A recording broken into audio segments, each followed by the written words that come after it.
e particularmente o papel da literatura na consciência e na vida humana. E me sinto muito confortável nesse momento, porque estou ao lado de escritores, de poetas, de músicos, artistas de diversos gêneros, e portanto, aquilo que a gente vai conversar brevemente, a gente vai conversar com pessoas que se alimentam dessa mesma dimensão da arte que modifica a vida. E fiquei aqui pensando o que é que a literatura tem de tão própria, de tão potente e de tão transformadora para que mereça um evento como a Feliz, que mereça que nos reunamos em torno dela. Então estava pensando aqui a literatura como uma linguagem, em meio a diversas linguagens. A gente poderia exemplificar rapidamente a linguagem científica. A ciência se debruça sobre o objeto, tenta definir a matéria e explicar as propriedades dos objetos e descrever como os objetos funcionam e como podem ser utilizados na prática pela sociedade humana. O jornalismo também é outra forma de linguagem. É como uma fotografia do momento presente, da vida coletiva, daquilo que está ocorrendo no calor da hora, do jogo político, do jogo social, do jogo econômico. Então o jornalismo nos informa, nos dá conta do que está acontecendo ao nosso redor, no instante mesmo em que estamos vivenciando as coisas. A literatura também é uma forma de linguagem, mas ela tem algo de particular, a meu ver. Porque a literatura, ela se debruça sobre o real, ela captura do real certa dimensão, mas para transformar o real. Não sei se o poeta José Sandro haverá de concordar comigo, mas o olhar da literatura é um olhar que olha o ser humano em movimento, explora as dimensões mais profundas e mais essenciais do ser humano e metamorfoseia o que vê para destacar dimensões do ser humano que não são aparentes ao olho comum. A literatura desce aos subterrâneos do que é o ser humano, captura a sua essência. E por isso que a literatura está muito próxima de uma linguagem que é humana, mas é também uma linguagem divina, no sentido de que ela, sendo boa literatura, ela se eterniza, porque ao capturar o essencial do humano, ela transpõe o tempo, ela recupera a memória do passado, ela captura a sensibilidade do presente, mas ela também projeta o futuro no sentido da potência humana de inventar, de sonhar, de imaginar, de criar o novo. Então a literatura tem esse poder de completar a vida cotidiana, de extrair do banal, do cotidiano, do corriqueiro, dimensões essenciais que nos elevam de uma condição biológica, material, animal, para uma condição espiritual, uma condição metafísica, onde resgatamos as nossas potências interiores, onde podemos celebrar a força do espírito humano que se expressa por meio da linguagem. Então, eu diria que a literatura usa a palavra como um veículo para construir aquilo que vai ser permanente, que vai ser duradouro, uma vez que ela resgata o essencial do espírito humano. Talvez por isso o Ferreira Goulart, ele tenha dito que a literatura existe porque a vida não basta. A literatura existe porque, se nos afogamos no cotidiano, nós enxergamos a precariedade das coisas, a limitação do instante, e não podemos projetar visões mais abrangentes da vida, a não ser por meio da arte. Então eu tenho a impressão de que, eu tenho a convicção profunda de que a arte, a música, a pintura, a arquitetura, a literatura, e dentro da literatura, a poesia, que é a linguagem dos deuses, não é, José Sandro? Essa centelha divina que há no coração do homem, a arte, ela transfigura a vida, ela permite que a gente vá além do presente e desenhe futuros. Ela permite que a gente saia do presente e resgate o passado.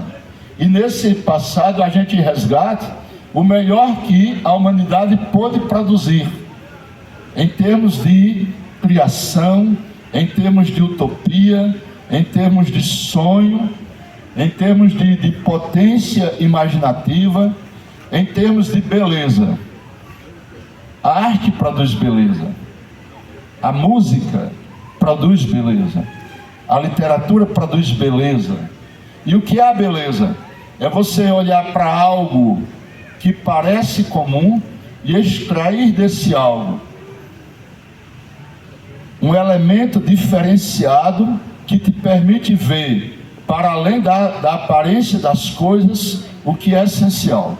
Então a arte é uma leitura do real, enxergando no real as dimensões essenciais que permitem ao homem ser mais do que o homem, permite ao homem ser um pequeno Deus que colabora na constante recriação do mundo. Se acreditamos em Deus ou deuses que criaram as coisas, o artista é um co-criador. Ele é um pequeno Deus que vai completando permanentemente a obra da criação. Então todo artista borbulha nele, de forma potente, uma centelha do divino. Porque toda arte faz a gente ser mais do que o que a gente é. Faz a gente transformar o mundo que nos parece feio, opaco, sombrio, em algo luminoso, em algo que faz sentido. A arte, portanto, nos vem dar significado, vem nos dar um horizonte maior do que nós, mas que nos permite esse horizonte fazer a gente caminhar. A arte move os nossos pés, a arte alimenta os nossos sonhos, e a arte nos leva adiante, fazendo a gente superar todas as nossas limitações e nos metamorfosearmos em algo novo, porque a gente produz pela arte beleza. E quero deixar aqui uma definição de beleza do filósofo Platão, mania de professor de filosofia, viu, Ana? Quando Platão diz que a beleza é a harmonia das formas ofertada aos olhos. A harmonia das formas ofertada aos olhos. Quando o artista olha, ele não vê o que o olhar comum das pessoas vê. Ele vê o que se esconde por detrás das coisas. Ele percebe as camadas profundas, as dimensões espirituais que borbulham, que se agitam, que se movem por trás das coisas. Então o artista, e aqui eu estou olhando para vários deles, meu amigo Leandro, poeta, cantor, músico extraordinário, José Sandro, que nos deu aqui uma aula de poesia, Ana, que nos veio aqui com esse trabalho esteticamente maravilhoso e de um conteúdo tão precioso sobre as tradições indígenas. Eu olho para esses artistas e eu vejo neles pessoas que estão constantemente recriando o mundo, permitindo que a gente aguente as agruras da vida, porque nessa vida opaca existe a beleza, e o artista nos dá a dádiva da beleza. O artista nos permite olhar para além da nossa pequenez e nos sentirmos grandes e vemos que a vida faz sentido. E foi exatamente por acreditar nesse poder criador da beleza, nesse poder revolucionário da arte, que a gente não mantenha a esperança.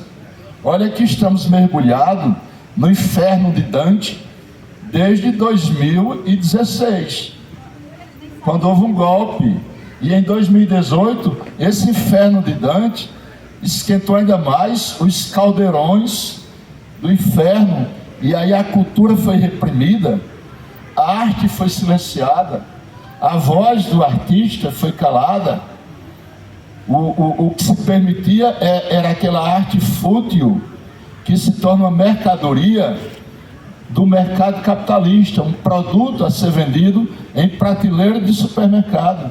Mas a verdadeira arte, ela ficou reprimida, porque a verdadeira arte é questionadora, ela é crítica, ela é questionadora e ela é revolucionária. Mas só essa arte que nós continuamos produzindo nos subterrâneos da sociedade, que nos permitiu resistir, que nos permitiu acreditar e que nos permitiu, finalmente, pelo exercício da cidadania, descortinar um novo horizonte para esse país. E eu tenho certeza que agora a arte voltará a ser um tema central de política de governo, a arte voltará a ser algo incentivado, não somente pelo governo, mas algo que vai se espraiar por toda a sociedade, porque nós voltamos à normalidade democrática, nós voltamos ao resgate de valores essenciais à vida de um povo, nós voltaremos a priorizar a cultura, a praça voltará a ser do povo, parafraseando Castro Alves, a praça do povo como sede do Condor. A gente vai ocupar de novo a praça, e não somente ocupar a praça, recuperar a voz e fazer desse país uma sociedade mais fraterna, mais humana. E a arte tem um papel decisivo nisso, de humanizar as relações humanas, de tornar as pessoas mais fraternas, de educar o olhar, de educar os sentidos, para que a gente instaure um novo tempo. E nesse novo tempo nós seremos protagonistas, nós seremos construtores do belo, da música, da poesia, da literatura. Nós só seremos co-criadores da criação permanente de Deus. Os artistas são esses co-criadores da criação de Deus, esses complementadores daquilo que a vida necessita. E encerro minha fala retornando à Ferreira Goulart. Sim, é preciso a arte, a música, a pintura, a escultura, é preciso a poesia, é preciso a literatura, porque a vida não basta, porque o nosso corpo não basta, porque o nosso espírito clama por um alimento mais robusto, mais saudável. Nosso espírito clama por beleza, nosso espírito clama por luz, e é isso que a arte nos dá. Então, são minhas palavras aqui parabenizando o COCAR por esse momento.